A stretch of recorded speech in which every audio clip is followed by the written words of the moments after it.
মালয়েশিয়ার কুয়ালালামপুর থেকে আপনাদের সবাইকে স্বাগত জানাচ্ছি। আমি নাইম আবির, আপনারা দেখছেন স্টার নিউজ। এই মুহূর্তে আমরা রয়েছি ওয়ার্ল্ড ট্রেড সেন্টার, অর্থাৎ কুয়ালালামপুরের যে আইকনিক ওয়ার্ল্ড ট্রেড সেন্টার সেখানে, এবং এখানে অনুষ্ঠিত হচ্ছে মালয়েশিয়ার যে ট্যুরিজম বোর্ড অর্থাৎ ট্যুরিজম মালয়েশিয়ার আয়োজনে একটি বড় প্রোগ্রাম, যেটাকে বলা হচ্ছে যে গ্লোবাল ট্রাভেল মিট 2025। অর্থাৎ মালয়েশিয়ার সরকার যে এই আগামী 2026 সালকে ভিজিট মালয়েশিয়া 2026 নামে যে ক্যাম্পেইনটি চালু করেছে, সেই ক্যাম্পেইনের উদ্দেশ্য, লক্ষ্য এবং সেই ক্যাম্পেইনের সফল হবার জন্য বিশ্বব্যাপী মালয়েশিয়া যে বিজ্ঞাপন দিচ্ছে, প্রচারণা চালাচ্ছে, তারই একটি অংশ হিসেবে এই গ্লোবাল মিটটি অনুষ্ঠিত হচ্ছে। এটি 1 অক্টোবর অর্থাৎ আজ থেকে শুরু হয়েছে। এটি চলবে আগামী 3 অক্টোবর পর্যন্ত, এবং এর পরে অর্থাৎ এই মূল অনুষ্ঠান যে এই 3 দিন, এর বাইরে শুরুর কয়েকদিন তারা আসলে বিভিন্ন রকমের সাইট সিইং করেছে, এবং এর পরেও আরো কয়েকদিনের সাইট সিইং রয়েছে। অর্থাৎ মালয়েশিয়ার যে গুরুত্বপূর্ণ এবং জনপ্রিয় পর্যটন গন্তব্য, সেই পর্যটন গন্তব্যগুলোতে আসলে তারা নিয়ে যাচ্ছে, এবং যারা দর্শনার্থী রয়েছেন, যারা সাংবাদিক রয়েছেন, অর্থাৎ এটি কাভার করতে এসেছেন, তাদেরকেও আসলে তারা এই পর্যটন গন্তব্যগুলো দেখাচ্ছে।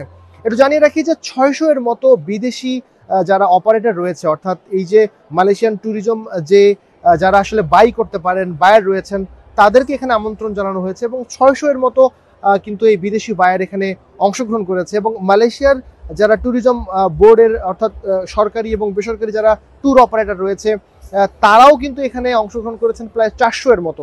অর্থাৎ যদি মোটা দাগে বলি যে প্রায় 1000 বায়ার এবং সেলারের মধ্যকার এই গ্লোবাল মিটটি অনুষ্ঠিত হচ্ছে, এবং এখানে 3 দিনে বিভিন্ন রকমের বিটুবি সেশন রয়েছে, বিটুবি এক্সচেঞ্জ রয়েছে। এবং আমরা কথা বলেছি যাদের সঙ্গে, তারা আমাদেরকে জানাচ্ছিলেন যারা এখানে সেলার রয়েছেন, তারা আসলে বিভিন্ন অঙ্গরাজ্যে, অর্থাৎ মালয়েশিয়ার যে 13টি অঙ্গরাজ্য রয়েছে, সেই 13টি অঙ্গরাজ্যের যে বিভিন্ন রকমের পর্যটন গন্তব্য, সেটি কিন্তু তাদের সামনে তুলে ধরছেন।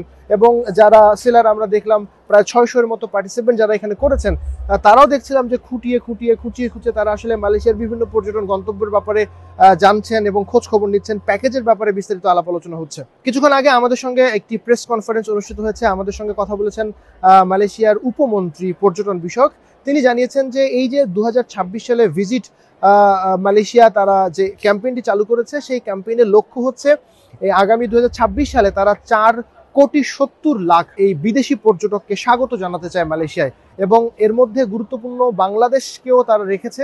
আমরা জিজ্ঞেস করেছিলাম যে বাংলাদেশের ব্যাপারে এই ট্যুরিজম মালয়েশিয়ার বক্তব্য কি, তারা আসলে বাংলাদেশ থেকে কেমন এক্সপেক্ট করে বা প্রত্যাশা করে। তারা জানিয়েছিলেন যে প্রায় 3 লাখ বাংলাদেশি পর্যটক তারা আসলে 2026 সালে এই মালয়েশিয়ার বিভিন্ন পর্যটন গন্তব্যগুলোতে টানতে চায়। এবং তারা জানাচ্ছিলেন যে 2024 সালেও এই সংখ্যা, বাংলাদেশি পর্যটকের সংখ্যা মালয়েশিয়ায় 1.5 লাখের বেশি ছিল, এবং এই বছরও তারা প্রায় 1,70,80,000-এর মতো এই গত 7 মাসের যে পরিসংখ্যান তারা আমাদেরকে দেখিয়েছে, সেখানে তারা দেখিয়েছে যে প্রায় 1,70,000-এর মতো পর্যটক বাংলাদেশের এ পর্যন্ত মালয়েশিয়া এসেছে।